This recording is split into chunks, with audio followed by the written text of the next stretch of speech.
Hi hello నమస్తే. ఇప్పుడైతే మనం ఏడికి వచ్చినాం అనుకుంటున్నారా? గౌలిగూడకి వచ్చినాం.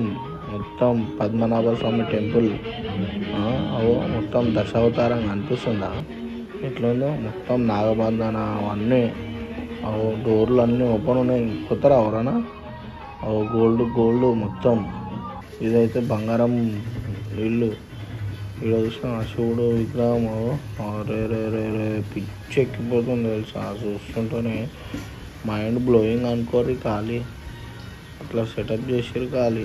ఈడ గౌలిగూడలా చూడు ఎట్లుంది ఖాళీ క్రేజీగా. ఒకసారి విజిట్ చేయండి పండల్ని. మస్తు అంటే మస్తు ఉంది. గణేశుడు చూసినా ఎట్లా అనుకున్నావు? సేమ్ పద్మనాభ స్వామి అనుకోడు. అందుకే అన్న నిజంగా అనంత పద్మనాభ స్వామి టెంపుల్ లెక్కుందా అని చెప్పి. అది చూసినా పాల సముద్రంలోకి వెళ్ళి చూసినా ఎట్లా ఉందో. బుడగలు వస్తాయి బుగ్ అనుకుంటా. అసలు అంటుండగా వినాయకుడు పిచ్చెక్కేసింది. మైండ్ బ్లోయింగ్ కిరా కంటే